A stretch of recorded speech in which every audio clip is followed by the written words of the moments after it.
আমি তো বলি আমার জাতি যদি কিচ্ছু না করত, সারাদিন পরে ঘুমানোর সময় যদি হাত দুইটা উঠায়া চোখের একটু পানি ছেড়া বলতো, মালিক এত বড় সংসার, এত যাই ঝামেলা সব সামনে নিয়ে সারা দিন তোর কাছে আসতে পারি নাই, এখন ঘুমাইতে চললাম, সকালে যদি উঠাস তাইলে উঠবো, নাইলে চির নিদ্রা হয়ে যাবে। কেননা ঘুম তো মৃত্যুই, ঘুম তো মারা যাওয়াই, নাইলে ঘুমের থেকে ওঠার দোয়া এটা কেন হবে? আলহামদুলিল্লাহিল্লাযী আহইয়ানা বাদা মা আমাতানা ওয়া ইলাইহিন নুশুর। ঘুম যদি মৃত্যু মরা না হইতো, মৃত্যু বরণ করা না হইতো, তাহলে এই দোয়া ঘুমের থেকে উঠার হতো তো হইতো কেন? অন্য দোয়া হইতো, আরো তো কত দোয়া হইতে পারতো। বোঝা গেল আমি মৃত্যুর থেকে ফিরে আসছি, মরে গেছিলাম ঘুমের ভিতরে। আমার জাতি যদি শোয়ার আগে হাত দুইটা উঠায় তওবা করে শুইত, নারী পুরুষ নির্বিশেষে, এইখানে তো এই বিশাল ওই মাথা পর্যন্ত একজনও পাওয়া যাবে কিনা যে ডেলি আমি ঘুমানোর আগে কমসে কম একটু হাত উঠায় তওবা করে হইলেও ঘুমাই, আল্লাহকে বইলা ঘুমাই, আল্লাহ যেমন করার ছিল সারাদিন করতে পারি নাই, যেমন পড়ার ছিল পড়তে পারি নাই, তোমার দিকে ছুটার ছিল ছুটতে পারি নাই, আমি কিন্তু মাপ চায় ঘুমাইতেছি। যদি উঠায় নাও ঘুমের ভিতরে, তাইলে ওদের অন্তর্ভুক্ত করো যাদের ব্যাপারে তুমি নিজেই কোরআনে বলছো ইউহিব্বুত তাওয়াবিন ওয়া ইউহিব্বুল মুতাতাহহিরিন। তুমি তওবাকারীকে ভালোবাসো, আমাকেও ভালোবাসার চাদর দিয়া ডাইবেন। আমার জাতি যদি ঘুমানোর সময় একটু তওবা করে ঘুমাইতো, একজনও তো হাত উঠাইতে পারবে না যে আমি ঘুমানোর সময় ডেলি তওবা করে ঘুমাই, তওবায় আমি অভ্যস্ত।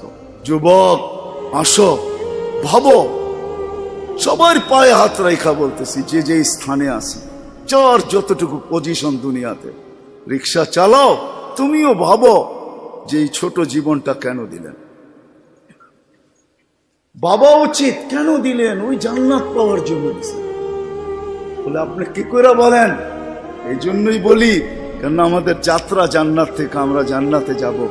আদম আলাইহিস সালাম জান্নাত থেকে যাত্রা শুরু করছেন, আবার উনি ফিরা জান্নাতেই যাবেন। আমাদেরকে যদি আল্লাহ জান্নাত না দিবে, তাহলে মুসলমানের ঘরে আমার অস্তিত্ব দিল তো দিল কেন? আমি তো ডিমান্ড নোটও করি নাই, আমি তো আল্লাহর কাছে চাইও নাই, আমি তো আল্লাহর কাছে অনুরোধও করি নাই। আল্লাহ সদ ইচ্ছা আমাকে মুসলমানের ঘরে পাঠাইছেন। দুনিয়াতে পা রাখতে দেরি, আজান একামতের ধ্বনি আমার কানে আসতে দেরি হয় নাই। কিন্তু সব সত্য, কিন্তু এটাও সত্য আমি সবকিছু পাওয়ার পরে হারায় গেলাম, আল্লাহকে ভুলে গেলাম। এই জন্যই কোরআন আমাদের কানে ধ্বনি দেয়, কুতিলাল ইনসানু মা আকফারা। ও মানুষ, তুই অকৃতজ্ঞ হইলি তো হইলি কি করে? উচিত তো ছিল ফল আসলে গাছ আরো ঝুঁকবে, ফল আসলে আরো ঝুঁকবে। উচিত তো ছিল শিক্ষিত মানুষগুলা শিক্ষিত হইয়া 24 ঘন্টা আল্লাহর কুদরতি পায়ে পড়া থাকবে। উচিত তো ছিল ধনী ধন পাওয়ার পরে আল্লাহর কাছে কাছে থাকবে। উচিত তো ছিল যুবক যৌবন পাওয়ার পরে আল্লাহর কুদরতি পায়ে যায় মাথা ঠেকায় দিবে, মালিক তুই আমাকে যৌবন দিছিস, দূরে যাই তো যাই কি করা, যৌবন তো তোরই দেওয়া। 24 ঘন্টা আমাদের উপরে রহমতের বৃষ্টি বর্ষিত হইতে থাকে। তারপরও আমাদের সমাজের মানুষগুলা একটু ভাবে না, একটু চিন্তা করে না এই ছোট জীবনটা কেন দিল। আসলাম আর যাব। উর্দুতে বলে খানা কামানা খানা সোনা সুবা পাখানা। এটার জন্য তো দুনিয়ায় দেন নাই, জীবনটা দেন নাই যে কামাবো, খাবো, ঘুমাবো, আর সকালে খালি করব, আবার কামানোর জন্য ছুটবো। মা বোনরা হয়তো 1টা বেশি করে, পকানা সাজনা সাজানা, খানা খিলানা, সোনা, আর পরেরটা তো সবারই সমান। এতটুকু হয়তো মা বোনদের 2-1টা বেশি, 4 তো পুরুষের সমানই। এই জন্য জীবনটা না। আসেন ভাবুন, কোন দিন এটা ফুরায় যাবে কেউ জানবে না। মৌত কারো কাছে মিস কল দিয়ে আসে না। দুনিয়ার কোনো ব্যক্তিত্ব নাই, একজন ব্যক্তিত্ব ছিলেন, মৃত্যু যার কাছে বইলা আসতে হয়েছে। আল্লাহ নিজে বলছেন মালাকুল মউতকে, বন্ধুর কাছে যাবে, অনুমতি দিলে ঢুকবে, নাইলে ঢুকবে না। অনুমতি নিয়ে বুকে হাত রাখবে, নাইলে রাখবে না। আমার বন্ধুর অনুমতি ছাড়া হাত রাখবে না বুকে। একজনই দুনিয়াতে ব্যক্তিত্ব ছিল যার কাছে অনুমতি নিয়ে আসছে, কারো কাছে আজ পর্যন্ত অনুমতি নিয়ে আসে না, আর আসবেও না। সত্য এটাই। এই জন্য আসেন, ওই জান্নাত, এটাই আমাদের ছোট জীবনটার উদ্দেশ্য। এই জন্যই আল্লাহ ডেলি ডাকে, 5 বেলা ডাকে, গ্যারান্টি দিয়া ডাকে, সিল লাগায় ডাকে। ইদা সালুহা সালুহা সাইরুল আমাল। 5 ওয়াক্ত নামাজ যদি এই উম্মত কমপ্লিট করে দেখাইতে পারে, তো আল্লাহ আমাদের নবীজির সাথে ওয়াদা করছেন, আমিও আপনার উম্মতের জীবনকে কমপ্লিট বলে লেখা দিব। কোনো বিষয়ে হাতেই লাগাবো না, চোখই বুলাবো না, নামাজ ঠিক তো ঠিক। মুহাম্মদুর রাসূলুল্লাহ সাল্লাল্লাহু আলাইহি ওয়াসাল্লাম এই জন্যই আসছে, এই জন্যই জীবনটা ভর চোখের পানি ঝরাইছেন, এখনো জড়াইতেছে। কিয়ামতের মাঠে আমাদেরকে নিয়ে চিৎকার দিবে, উম্মতি উম্মতি বলে চিৎকার দিবে। আসছিল যুবক, যৌবন অবস্থায় তোমাকে জান্নাত পাওয়ায় দেওয়ার জন্য, নাইলে যে হাদিস শুনাইছি এটা কোনোদিন হইতো না, কোনোদিন হইতো না। যৌবন আসতে দেরি, পাইতে দেরি, তোমাকে জান্নাতের নিচে গ্যালারি বুকিং দিতে দেরি হবে না। তোমার জন্য আরশের নিচে তোমার জন্য গ্যালারি বুকিং হবে, সুপার ডিলাক্স গ্যালারি।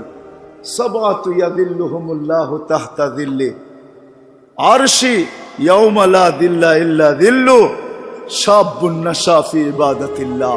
ওই যুবক যে দুনিয়ার এই গান্দা জিনিসের থেকে 60-70 বছরের জন্য চোখ বন্ধ করে নিছে, কান বন্ধ করে নিছে, জবান বন্ধ করে নিয়ে দৌড় লাগাইছে, আল্লাহ বলে তোমাকে আরশের নিচের সুপার ডিলাক্স গ্যালারিতে জায়গা দিবে। কিয়ামতের দিন ওইখানে জায়গা দিবে। হ্যাঁ, ওইখানে শুধু খালি মুখে বসে থাকতে হবে না, সব থাকবে ওইখানে, সব খাইতে থাকবে, সব বুক করতে থাকবে। আমল নামা উঠতে উঠতে ডাইনাতে চলে আসবে, তোমার যাইতেও হবে না, উঠতে উঠতে ফেরেশতা নিয়ে আসবে হাতে, ডাইন হাতে। আজকে যেরকম ছক্কা মারলে তোমরা বাজার গরম করে ফেলো, মহল্লা গরম করে ফেলো, ঠিক না? আরে বোঝো তো আমার কথা, কার ছক্কা?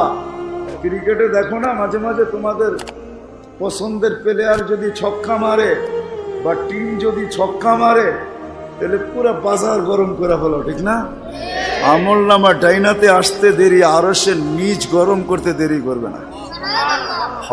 উমুকরা উ কিতাবিয়া বলে একটা চিৎকার দিবে, আরশ পর্যন্ত কাইপা উঠবে।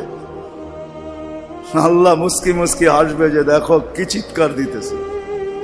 ডাইনাতে চলে আসবে, আম্মা মান উতিয়া কিতাবাহু বিয়ামিনি। ডাইনাতে আসতে দেরি, চিৎকার দিতে দেরি হবে না। এটা চিৎকার, খুশির চিৎকার, উমুকরা ও কিতাবিয়া। আর শুধু এটাই না, ওইখানে যে নাস্তাও খাবে। বললাম না খাওন আছে, খাওন আরশের নিচে। জান্নাতের মাছের কলিজার কাবাব আর জান্নাতের রুটি খাওয়াবে। ফেরেশতারা আয়সা বলবে, আল্লাহর ওলি দুপুরের খানা জান্নাতে খাইতে হবে। এইখানে বৈশা বৈশা একজন আরেকজনের দেখায় সময় কাটাইলে চলবে না। জিজ্ঞাসা করবে কি পাকাইছে আল্লাহ দুপুরে? যাবাহা লাকুম সাওরাল জান্নাত, জান্নাতের ষাঁড় জবাব। জিজ্ঞাসা করবে কোথার থেকে আনছে? আমাদের আমিন বাজার মিরপুর থেকে। কেনা রব্বা হাফি আকনাফিল জান্নাহ, জান্নাতের কোনায় কোনায় বিচরণ হয়ে বড় হয়েছে। জিজ্ঞাসা করবে কি গাছ খাওয়াইছে আল্লাহ? ফেরেশতারা বলবে হাশিশ আর জাফরান, পিওর জাফরানের গাছ খাওয়া বড় হয়েছে। বর্ণনা শোনার পরে মুখে পানি এসে পড়বে, উঠবে জান্নাতে যাওয়ার জন্য, উঠতে দেরি। নূরুহুম ইয়াসা, ওই দিন নামাজের মজা বুঝে আসবে, ওই দিন উজুর মজা বুঝে আসবে। যেখানে উজুর ব্যবহার হয়েছে ওইখান থেকে নূর ফুটা বাহির হবে, যেই জায়গা নামাজে ব্যবহার হয়েছে ওখান থেকে নূর ফুটা বাহির হবে। দোজকের পাশে যাবে, দুনিয়ায় কি রংবাজ। দুজক যখন জিজ্ঞাসা করবে তোমরা কারা, তো সব রং বুড়াও রংবাজ হয়ে যাবে। রংবাজ বোঝেন তো? দুজকের পরিচয় দিবে, চিনো না বুঝি আমার ঘরে? হ্যাঁ চিনো না? নিজেকে পরিচয় দিবে ঘন্টা ভর, তারপরে দুজক বলবে মাপ চাই বাবা, জিজ্ঞাসা করেও বিপদে পড়ছে। তোমরা ধীর গতিতে পার হবে না, দ্রুত গতিতে পার হবে। কাইলা তাশউর, এমন না যে পদ্মা ব্রিজ নতুন দেখতে গেছো, গাড়িওয়ালা করে বলছে আস্তে আস্তে চালা, একটু দেখালোই, আবার কবে আইনা নাই, ঠিক না? ওটার ভিতরে লেখা আছে কিন্তু কত মাইল স্পিরিটে চালাইতে হবে, এর চেয়ে কম দাঁড়াইলে খবর আছে, সিসি ক্যামেরা লাগাইয়া দিছে। কিন্তু দোজগও বলবে দীর্ঘতিতে যেও না, আগুন নিভা যাবে, তোমরা এরম দত্তিতে পার হবে যে খবরই না হয়, উঠবে আর ওই পারে যে ঠক করে লেগে যাবে। আর ফেরেশতারা প্রটোকল দেওয়ার জন্য দাঁড়ায় থাকবে। ওয়াসিকাল্লাযীনা তাকাউ রাব্বাহুম ইলাল জান্নাতি সুমারা হাত্তা ইযা জাউহা ফুতিহাত আবওয়াবুহা ওয়া ক্বালা লাহুম খাজানাতুহা সালাম। ফেরেশতারা প্রটোকল দিবে, বলবে চিরদিনের লেগে ঢোকো জান্নাতে। আমাদের নবীজি এটাও জানায় দিয়েছেন এই উম্মতকে, শুধু আমাদের নবীজি আর এই উম্মতকে, যুবক তোমাদের জান্ডা কিন্তু হাসান হুসাইনের হাতে থাকবে, মজা অন্যরকম হবে। মা বোনদের জান্ডা ফাতেমা রাদিয়াল্লাহু তাআলা আনহার হাতে থাকবে। আমাদের বয়স্কদের জান্ডা আবু বকর আর ওমর রাদিয়াল্লাহু তাআলা আনহুমার হাতে থাকবে। আল্লাহর নবীজি আগে আগে থাকবে। ওয়াস্তাকবিলুনি উম্মতি রব্বি, আল্লাহ জান্নাতের গেটে আমাদেরকে স্বাগত জানাবে। কেমন হবে? সর্বশেষ যে জান্নাতে যাবে, সর্বশেষ, শেষ পড়ার কেউ যাবে না। ও যখন জান্নাতের দরজায় যাবে, হুর দেইকা 40 বছর তাকায় থাকবে, খালি রূপ দেইকা 40 বছরের লেগে ট্যা হয়ে যাবে, ট্যা। 40 বছর পরে হুর ওর গালের ভিতরে চিমটিকাইটা বলবে, খালি দেখবি আর কিছু কাহিনী নাই, আর কত দেখবি তুই আমারে, চল ভিতরে। ওই জান্নাতের জন্য ছোট জীবনটা দিছে, ওটার জন্যই যার কাছে যে যে অবস্থানে, এই অবস্থানটা ওই জান্নাতের জন্য কাটাবে কিভাবে, এটার জন্য মুহাম্মদুর রাসূলুল্লাহ সাল্লাল্লাহু আলাইহি ওয়াসাল্লাম। আমি তো বলি যুবক, হায় এই জীবনে তো কতবারই চুল কাটলা, ঠিক না? কাটো নাই চুল? হ্যাঁ, কমসে কম তো ঈদে কাটো, ঠিক না?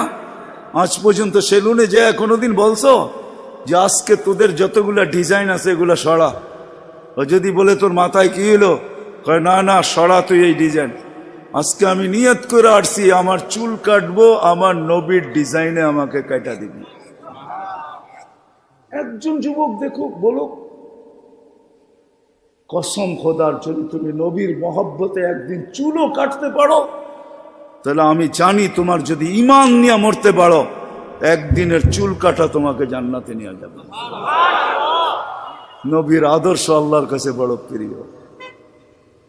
এই জন্য আসো, লম্বা করতে চাইতেছি না, আসো ছোট জীবনটা যে যেই ক্ষেত্রে আছি, যুবক যৌবনে, নারী নারীত্বে, পুরুষ পুরুষত্বে, ধনী ধনের ভিতরে, যে যে অবস্থানে আসি, পজিশনে আসি, এটা ওই জান্নাত নেওয়ার জন্য।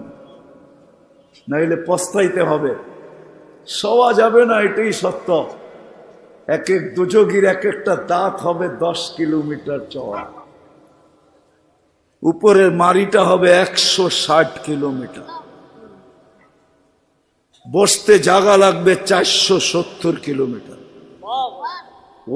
ওই পাহাড় আমি 4 বার এই 2 চোখে দেখছি, ইয়ামানে জাবালে বায়দা, যেটার সমান এক একটা রান হবে। হায়, সইতে পারবে না। তোমাকে মুসলমানের ঘরে অস্তিত্ব দিছেন এই জন্য না, তোমাকে মুসলমানের ঘরে অস্তিত্ব দিছে যুবক এই জন্য যে তুমি যৌবন দিয়েই আল্লাহর কাছ থেকে জান্নাত নিয়ে নিবে। পরের সময়টা যেটা থাকবে ওটা শুধু বোনাস থাকবে। জান্নাত তুমি নিয়ে নিবে, পরে যা সময়টা পাবে এটার জন্য তোমার পদ মর্যাদা বাড়তে থাকবে, জান্নাতে মর্যাদা বাড়তে থাকবে। কিন্তু জান্নাতের প্লট তুমি যৌবন দিয়ে নিয়ে নিবে, এই জন্য তোমাকে যৌবন দিয়েছে। আসো আজকে সবাই মিলে অঙ্গীকার করি, বুলার রাস্তার থেকে ফিরে আসি আর ভাবি যে আমাকে কিন্তু জান্নাত নিয়ে যেতে হবে। ওইখানে কোনো পরিচয় চলবে না, যদি চলতো তাহলে একটা কথা বলেই শেষ করতেছি, দুনিয়ার কারো যদি নাও চলতো তাহলে আবু তালেবের জন্য চলতো পরিচয়। আবু তালেবের চলতো, যেই নবীর পিঠের ছোঁয়া পাইলে ভাগ্য খোলে, আল্লাহর রসুল খেজুর গাছে পিঠ লাগায় জুমার খুতবা পড়তেন। যেই দিন মেম্বরে উঠছেন, পা রাখছেন, খেজুর গাছ বাচ্চার মতো ফুফায় ফুফায় কাঁদতেছিল, বিলাপ করতেছিল, আমাকে বঞ্চিত করলেন কেন?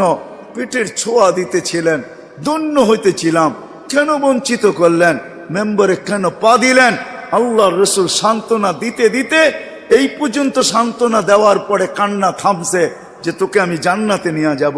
দুনিয়াতে তুই খেজুর খাওয়াইতে পারিস না, তুই জান্নাতে খেজুর দিবি, আমি খাবো। ওই